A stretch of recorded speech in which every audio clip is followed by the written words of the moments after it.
ஸ்டாலின் தலைமையிலான திமுகவை மக்கள் வந்து ஏற்றுக்கிட்டாங்க என்பது தான். இந்த மாதிரி எல்லா கட்சிகளுமே இது போன்ற ஆட்கள் வந்து இருக்க தான் செய்கிறாங்க. இவங்களால கட்சிக்கு கெட்ட பேர் வருது. திமுக ஆட்சியில் வந்து ரவுடிசம் அதிகமாக இருக்கும் என்று பேசப்பட்டது. ஏன்னா அப்படியே ஒரு ஒரு மரத்தை வெட்டுற மாதிரி ஒரு மனுஷனை வந்து வெட்டுறாங்க. அது சாதாரண விஷயம் இல்லை.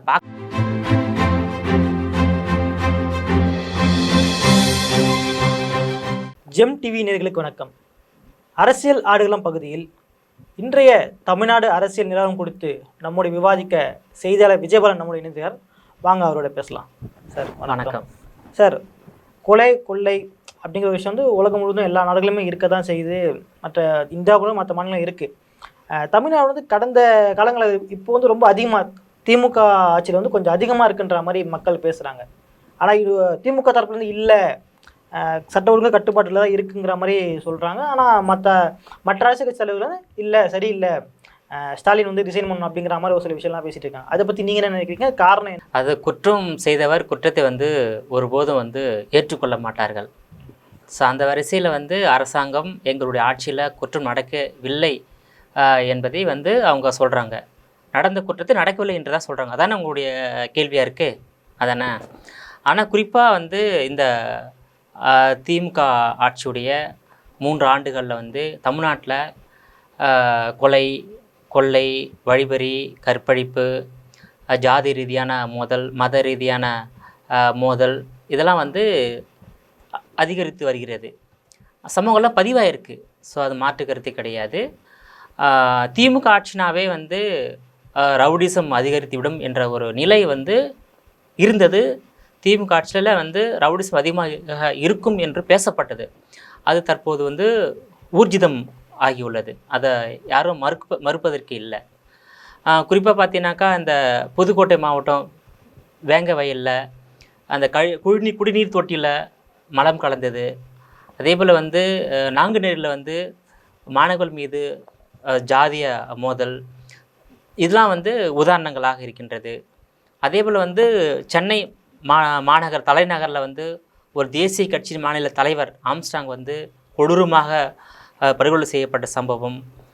அதே போல் வந்து கள்ளக்குறிச்சி கருணாபுரத்தில் வந்து ஒரு 70 பேர் வந்து விஷசாராயம் குடித்து மரணம் அடைந்த சம்பவம் எல்லாமே வந்து தமிழ்நாட்டில் சமூகத்தில் இந்த வன்முறை குற்ற செயல் வந்து அதிகரித்து வருகிறது. அதை வந்து நம்ம மறுக்க முடியாது.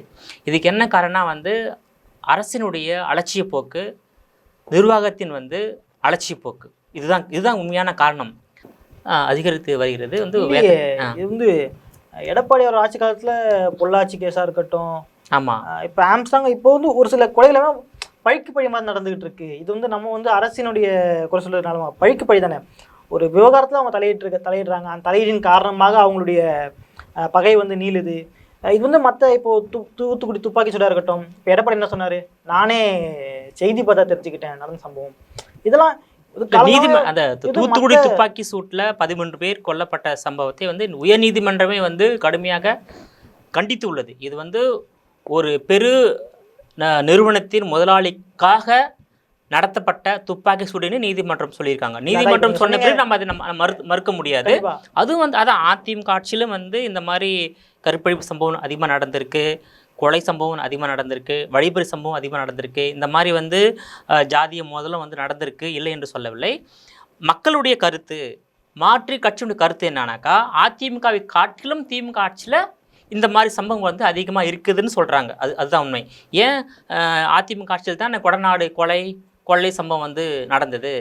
அது வந்து அதிமுகவுடைய குடும்பத்தில் நடைபெற்ற ஒரு கொள்ளை சம்பவம் தான். ஸோ வந்து 2017 நடைபெற்றது. 4 ஆண்டு காலம் வந்து இபிஎஸ் ஓபிஎஸ் வந்து முதலமைச்சராக இருந்திருக்காங்க. ஆனால் அவங்க ஆட்சி காலத்திலே குற்றவாளி யாருன்னு கண்டுபிடிச்சிக்கலாமே, கண்டுபிடிக்கவே இல்லை. இப்போ உள்ள அரசாங்கத்தினர் வந்து கண்டுபிடிங்கன்னு சொல்லிட்டு கோரிக்கை வைக்கிறாங்க, ஆர்ப்பாட்டம் பண்ணுறாங்க, நீதிமன்றம்லாம் போகிறாங்க. ஸோ அதனால் வந்து இந்த சம்பவங்கள் வந்து அதிமுக ஆட்சியிலும் நடைபெற்று உள்ளது, இப்போ உள்ள ஆட்சியிலும் நடைபெற்று உள்ளது. இதுக்கு என்ன காரணம்னாக்கா வந்து அரசாங்கத்தினுடைய அலட்சிய போக்கு. நமக்கு வேண்டியவர்கள் வேண்டாதவர்கள், தப்பு செய்யக்கூடிய யாராக இருந்தாலும் அதற்கான தண்டனையை பாரபட்சம் இல்லாமல் வழங்கினால் நிச்சயமாக வந்து குற்றத்தை வந்து தடுக்கலாம். குறிப்பாக திருச்சி மத்திய சிறையில் ஒரு திருநங்கை திருட்டு வழக்கில் கைது செய்யப்பட்டு சிறையில் இருக்கார். அந்த திருநங்கையை காவல்துறை சிறை காவலர் அவர் வந்து பல மாதங்களாக ஓரின சேர்க்கைக்கு அழைத்து துன்புறுத்தியிருக்காரு. அவர் அந்த பாதிக்கப்பட்ட திருநங்கை பல முறை சிறைத்துறையில் இருந்த உயர் அதிகாரிடம் புகார் கொடுத்திருக்கார். ஆனால் அந்த புகார் மீது எந்த நடவடிக்கையும் எடுக்கவில்லை. கடைசியாக டார்ச்சர் தாங்க முடியாமல் அவர் போயிட்டு இலவச சட்டப்பணிகள் ஆணையம் இருக்கு இல்லையா, அதில் புகார் கொடுத்துருக்காரு. அதன் பிறகு விசாரணை செய்யப்பட்ட போது அந்த சிசிடிவி காட்சியில் அந்த சிறை காவலர் அந்த திருநங்கை குற்றவாளியை அடிக்கடி அந்த ஓரின சேர்க்கைக்கு அழைத்து துன்புறுத்தியது பதிவாகி இருந்தது. பிறகு அந்த சட்டப்பணிகள் ஆணையம் எடுத்த நடவடிக்கையின் காரணமாக அதுக்கு தீர்வு காணப்பட்டுள்ளது. ஸோ ஒரு சிறைக்குள்ளேயே ஒரு காவல் நிலையத்திலேயே ஒரு காவலர் இப்படிப்பட்ட ஒரு கொடூர சம்பவத்தில் ஈடுபடுகிறார் என்றால் அவர் எப்படி வந்து சமூகத்தில் நடக்கின்ற ஒரு குற்றத்தை வந்து தடுப்பார்? எல்லா காவலரும் சொல்லவில்லை, அனைத்து காவலர்களும் வந்து தனக்கு வழங்கப்பட்ட அந்த பணியை சரியாக செய்தால் வந்து நிச்சயமாக குற்றத்தை வந்து தடுக்கலாம். ஓகேங்களா? தடுக்கலாம். அதாவது முழுவதும் தடுக்க முடியாது, முழுவதும் இல்லை, குற்றத்தை தடுக்க முடியாது. இப்போ நடைபெறுகின்ற குற்றத்தை பாதி அளவுக்கு வந்து தடுக்க முடியும்.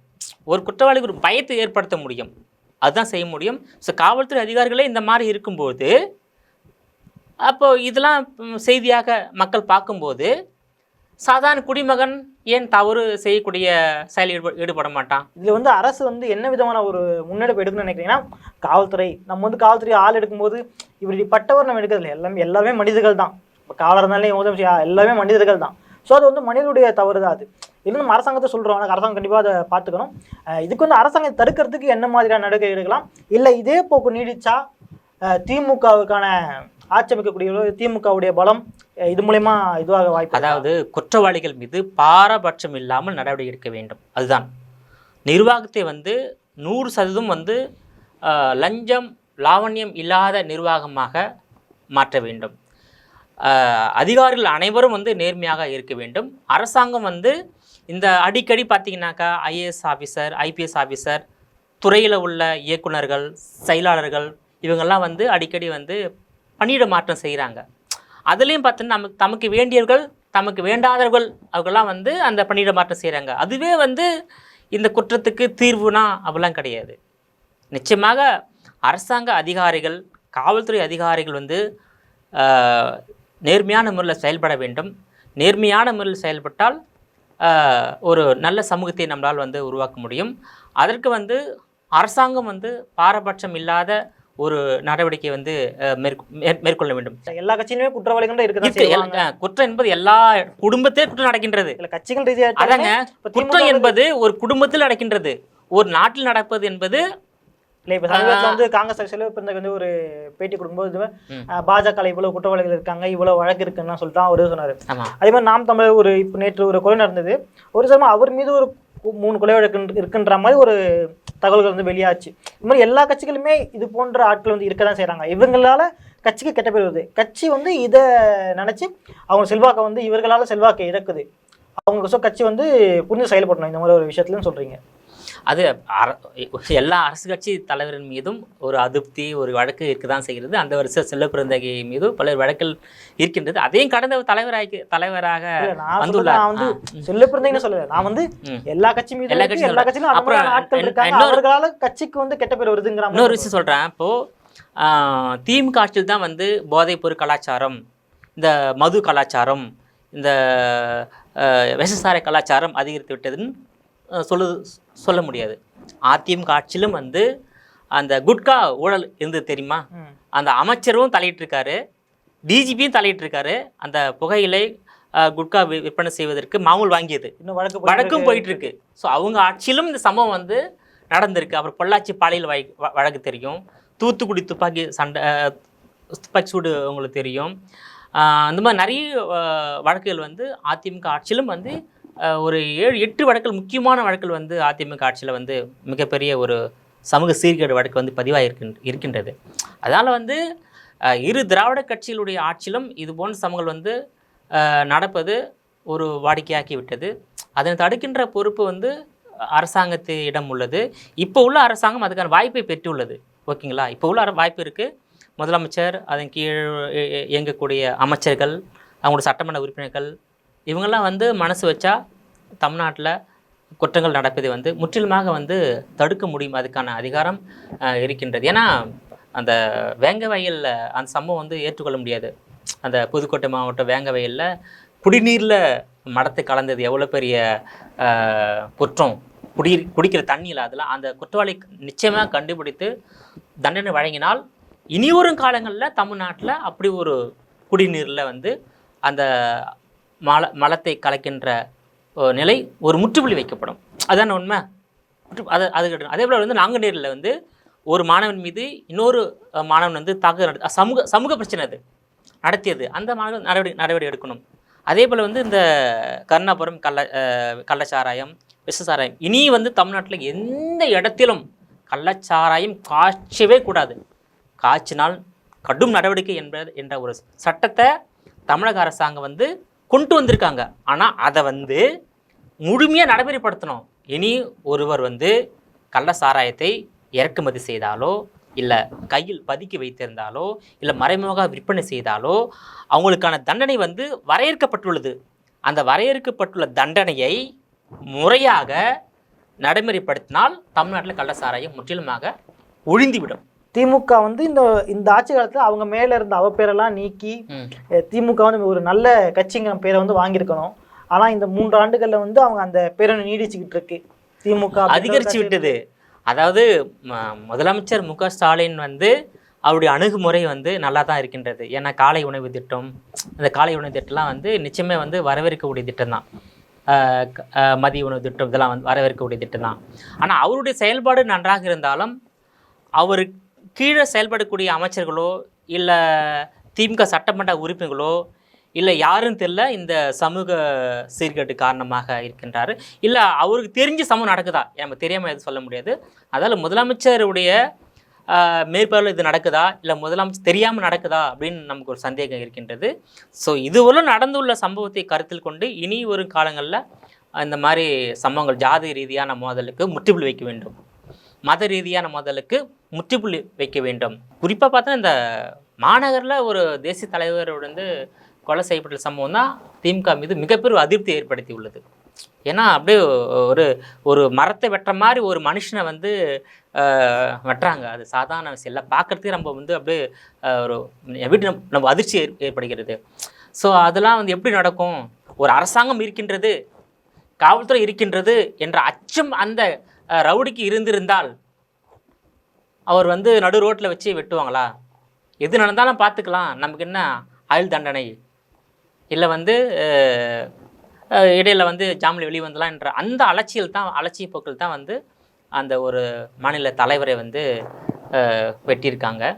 ஸோ அது வந்து எப்படியும் ஏற்றுக்கொள்ள முடியாத சம்பவம். ஒரு மாநில தலைவருக்கே இந்த நிலைமை என்றால் ஒரு சாதாரண குடிமகனுக்கு என்ன நிலைமை அப்படின்ற உணர்வு நம்ம தமிழ்நாட்டு மக்களுக்கு வந்து ஏற்பட்டுள்ளது. எல்லாருக்கும் ஒரு பயம் தானே. இவ்வளோ வந்து எப்படி வெட்டாங்க, நீ பார்த்தீங்களா சம்பவத்தை பார்த்தீங்களா? எல்லாரும் மிகப்பெரிய ஒரு அதிர்ச்சியை வந்து ஏற்படுத்தியுள்ளது. ஒருத்தர் திருவேங்கடன் என்பவர் வந்து என்கவுண்டர் பண்ணியிருக்காங்க. நிச்சயமாக அந்த சம்பந்தப்பட்ட அத்தனை குற்றவாளிகளையும் அந்த குற்றத்துக்கு ஏற்ற வகையில் தண்டனை வழங்கினால் இனி குற்றம் வந்து நடக்காது சொல்ல முடியாது. ஏன்னா வந்து சட்டங்கள் வந்து மனிதன் வந்து இதான் சொல்கிறேன், மனிதன் வந்து ஒரு சமூக விலங்குன்னு சொல்லிட்டு நம்ம வந்து அரசியல் அறிஞர்கள் சொல்லியிருக்காங்க. மனிதன் வந்து விலங்கு போல தான் சட்டெலாம் செய்வான். அதை கட்டுப்படுத்தக்கூடிய பொறுப்பு வந்து அரசாங்கத்துக்கு உள்ளது, காவல்துறைக்கு உள்ளது, விசாரணை பிரிவுக்கு வந்து உள்ளது. அதை கட்டுப்படுத்தணும். அவன் சிறிய தவறு செய்வான் தான், அது கொஞ்சம் கொஞ்சமாக கட்டுப்படுத்தக்கூடிய பொறுப்பு வந்து அரசாங்கத்துக்கு உள்ளது.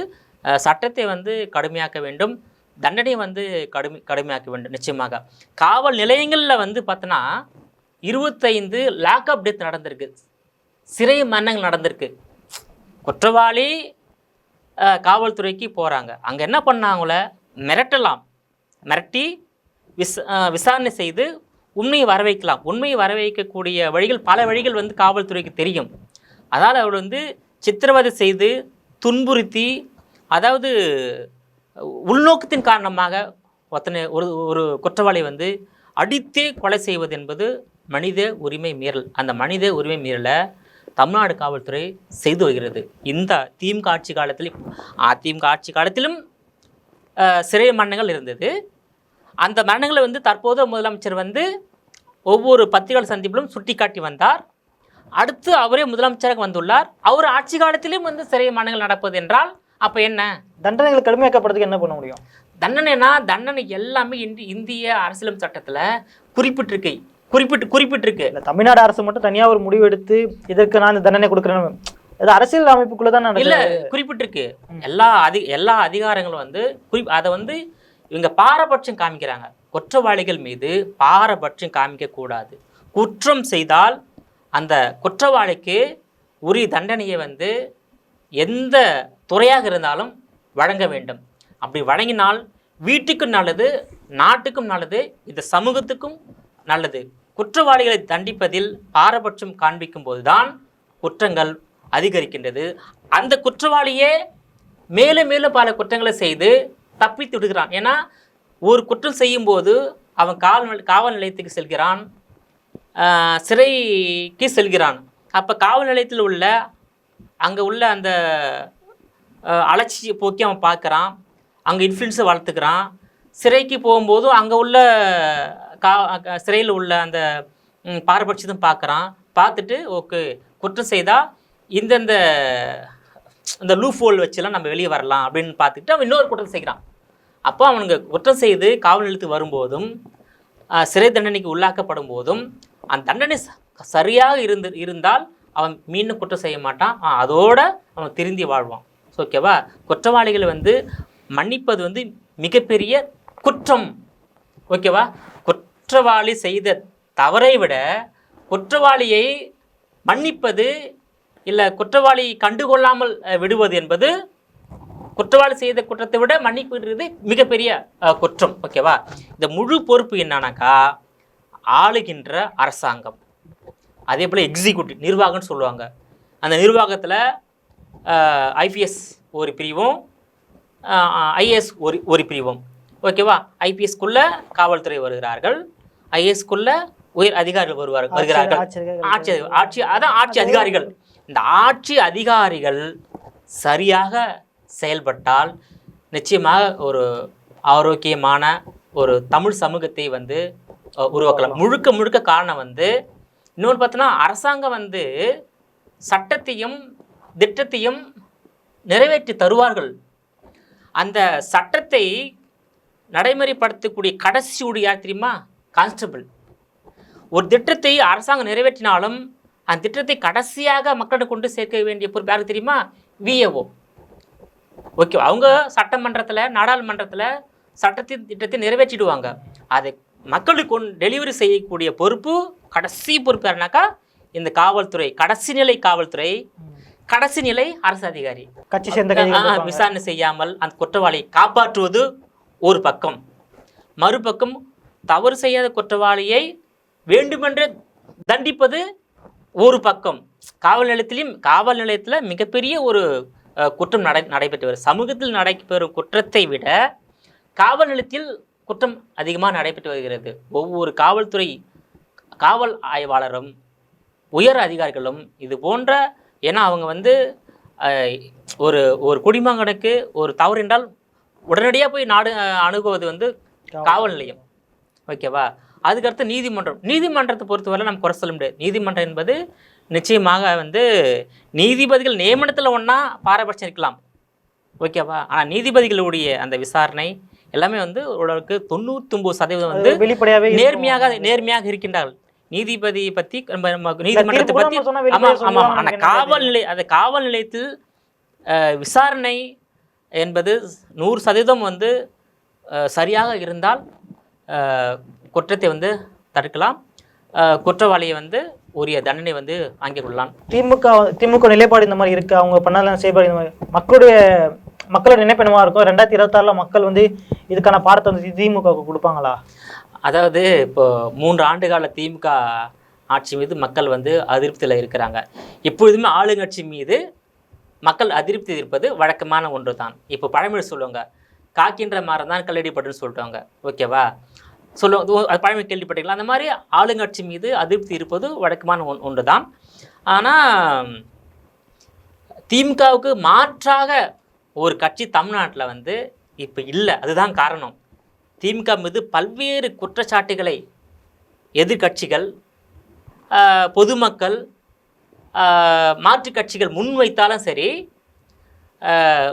முதலமைச்சர் மு.க. ஸ்டாலின் தலைமையிலான திமுக ஜெயலலிதா மறைவுக்கு பிறகு, கருணாநிதி மறைவுக்கு பிறகு திமுக சந்தித்த அத்தனை தேர்தல்களிலும் தொடர்ந்து வெற்றி பதிவு செய்து வராங்க. அதில் வந்து மு.க. ஸ்டாலின் அவர்களை வந்து நம்ம வந்து ஒரு குடிமகனாக வந்து அவர் வந்து குறை சொல்ல முடியாது. அவர் மீது எவ்வளோ குற்றச்சாட்டு இருந்தாலும் வந்து 100% வெற்றி. ஏன்னா நாடாளுமன்ற 40 வெற்றி, இடைத்தேர்தலில் அமோக வெற்றி, சட்டமன்ற தேர்தலில் 133 இடத்துல வெற்றி, அது முன்பு நடைபெற்ற நாடாளுமன்ற தேர்தலில் வெற்றி, உள்ளாட்சி தேர்தலில் வெற்றி. இன்னொன்று சொல்லப்போனால் 2019 அதிமுக ஆட்சி, திமுக எதிர்கட்சி இருந்தது. அந்த நாடாளுமன்ற தேர்தலோட 22 சட்டமன்ற தொகுதிகளுக்கு நடைபெற்ற இடைத்தேர்தலில் அதிமுகவை காட்டிலும் அதிமுக 9 இடம், திமுக 13 இடம் அப்போது வெற்றி பெற்றுள்ளது என்றால் ஸ்டாலின் தலைமையிலான திமுகவை மக்கள் வந்து ஏற்றுக்கிட்டாங்க என்பதுதான் வெற்றி மூலமாக நமக்கு தெரிய வருது. விமர்சனத்தை வச்சு நம்ம ஒரு முடிவுக்கு வரோம். ஆமாம், ஒரு பக்கம் விமர்சனம் இருந்தாலும் அந்த விமர்சனத்தை எல்லாம் கடந்து வெற்றி பெறக்கூடிய கட்சியாக திமுக இருக்கின்றது. அது காரணம் வந்து கூட்டணி வந்து கட்டுக்கோப்பாக இருக்கின்றது. கட்சியில் எந்த விதமான பிளமை இல்லை. பல்வேறு கட்சிகளை சேர்ந்தவர்கள் திமுகவில் சேருகின்ற நிலை வந்து நம்ம அதிக ஒரே தலைமை இருக்கு. ஆமாம், ஒரு தலைமை இருக்கிறது. இன்னொரு விஷயம் பார்த்தீங்கன்னாக்கா, அந்த திமுகவில் தலைவர் பதவிக்கும் பொதுச்செயலாளர் பதவிக்கும் அப்போது அண்ணா மறைந்த பிறகு இருந்தது. ஆனால் இப்போது கலைஞர் மறைந்த பிறகு அது இல்லை. முதலமைச்சர் மு.க. ஸ்டாலின் தலைமையிலான அந்த பொதுச்செயலாளர் பொறுப்போ தலைவர் பொறுப்போ பிரச்சனை இல்லாமல் சுமூகமாக கலைஞர் உயிரோடு இருக்கும்போதே தற்போதுல முதலமைச்சர் மு.க. ஸ்டாலின் வந்து செயல் தலைவராக இருந்தார். கலைஞர் மறைந்த பிறகு தலைவராக வந்துவிட்டார். ஓகேவா? துரைமுருகன் வந்து ஒரு பொதுச்செயலாளராக இருக்கின்றார். அதே போல் வந்து அந்த கட்சியுடைய கட்டமைப்பு கட்டுக்கோப்பாக இருக்கின்றது. அவர் வைத்துள்ளார். அதுபோல் கூட்டணி கட்சிகளையும் வந்து கட்டுக்கோப்பாக வைத்துள்ளார். நாட்டு மக்களை மட்டும்தான் கட்டுக்கோப்பாக வைத்துள்ளை. நாட்டு மக்களை மட்டும் அவர் கட்டுக்கோப்பாக வைத்திருந்தால், கட்டுக்கோப்புனா என்ன? இந்த மாதிரியான கொடூர சம்பவங்கள், வன்முறை சம்பவங்கள், ஜாதி மோதல் இருக்கக்கூடாது, மத ரீதியான மோதல் இருக்கக்கூடாது, வலிமை இழந்தவனை அடக்கி அச்சுறுத்தி இல்லை கொலை செய்து சித்திரவதை செய்து வலிமையானவன் வந்து வாழக்கூடாது. தற்போது வரல கூட்டணி அமைக்காமல் ஆட்சி அமைக்க முடியல. கூட்டணி கட்சியின் தயவோடு தான் ஆட்சி அமைக்கிறது. குறிப்பாக வந்து 20 ஆண்டுகளாக காங்கிரஸ் தயவு இல்லாமல் திமுகவால் ஜெயிக்க முடியாது, திமுக தயவு இல்லாமல் காங்கிரஸால் ஜெயிக்க முடியாது என்ற நிலை உருவாகி உள்ளது. காங்கிரஸ் திமுக கூட்டணி வந்து ஒரு இயற்கையான கூட்டணியாக அமைந்துவிட்டது. காங்கிரஸ் அதனால் ஒரு தேசிய கட்சி, ஒரு மாநில கட்சி, ஒரு கூட்டணி இருக்கின்றது என்றால் அதை நம்பி பல கட்சிகள் அந்த திமுக கூட்டணியில் வந்து இடம்பெற்றுள்ளது. அதே போல் அதிமுகவில் உள்ள தலைமை கொஞ்சம் வீக்காக இருக்குது. கட்சி பலம், ஏன்னா 2016 அதிமுக கூட்டணி இல்லாமல் தேர்தல் சந்தித்து வெற்றி பெற்ற கட்சி. ஜெயலலிதா இருக்கும்போது 2014 நாடாளுமன்ற தேர்தலில் கூட்டணி அமைக்காமல் தேர்தல் சந்தித்து 30 இடங்களில் வெற்றி பெற்ற கட்சி. அப்பனா மக்கள் செல்வாக்கு இருந்தது. அந்த ஜெயலலிதா மறைவுக்கு பிறகு அந்த கட்சியினுடைய மறைவுக்கு பிறகு கட்சி ஏற்பட்ட பிளவு தான் கட்சி பலவீனம் ஆவதற்கான காரணமாக அமைந்துவிட்டது. இப்போ உள்ள எடப்பாடி பழனிசாமி அவர்கள் வந்து கட்சியை வந்து அவர் கைப்பற்றலை. கட்சியினுடைய நிர்வாகிகள், தொண்டர்கள் அவரை பொதுச் செயலாளராக தேர்வு செய்திருக்காங்க. கட்சி வந்து இப்போ பிளவுபடாமல் இருக்குது. இந்த வெளியே சென்றவர்கள் தானா, இல்லை மீண்டும் சேர்த்து கொள்ளப்படுவார்களா ஒரு கேள்விக்குறி. இல்லை சேர்த்து கொள்ளப்படாமல் எடப்பாடி பழனிசாமி தலைமையிலான அதிமுக இன்னும் வருங்கால பலப்படுத்த வேண்டும். ஒன்று வெளியேறிகளை மீண்டும் உள்ளே சேர்க்க வேண்டும், இல்லை கூட்டணி பலப்படுத்த வேண்டும். இது 2 செய்யலனாக்கா அவங்க 2024 ஜெயிப்பது கடினம். மக்கள் வாக்களிக்க தயாராக இருக்கிறாங்க அதிமுகவுக்கு. அந்த வாக்குகளை அறுவடை செய்ய வேண்டிய பொறுப்பு யாருக்கு இருக்குனாக்கா எடப்பாடி பழனிசாமி அவர்களுக்கு இருக்கின்றது. அதுக்கு வந்து கட்சியை பலப்படுத்த வேண்டும். ஒன்று அதிமுகவிலிருந்து வெளியேறி உள்ள டிடி தினகரன், ஓபிஎஸ், சசிகலாவை சேர்த்து கொள்ள வேண்டும். இல்லை என்றால் கூட்டணியை பலப்படுத்த வேண்டும். ஏன்னா இப்போ உள்ள கூட்டணி தேமுதிக வாக்கு செல்வாக்கு இல்லை, குறைந்து விட்டது. நமக்கு யார் ஆண்டான்னா, அதிமுக ஆண்டா என்ன, திமுக ஆண்டான்னா, யாரால் நல்ல திட்டங்களையும் சட்டங்களையும் தமிழ்நாட்டு மக்களுக்கு தர முடியுதோ அவங்க தான் நமக்கு தேவை. அது திமுக கொடுத்தாலும் வரவேற்கலாம், அதிமுக கொடுத்தாலும் வரவேற்கலாம். நமக்கு தேவை, நமக்கு வந்து பயம் இல்லாமல் அச்சம் இல்லாமல் வாழ வேண்டும். உங்களோட தகவலை எங்களோட பகிர்ந்ததுக்கு ரொம்ப நன்றி. மீண்டும் இதே போன்ற ஒரு அரசியலாளர் போது சந்திக்கிறேன். நன்றி.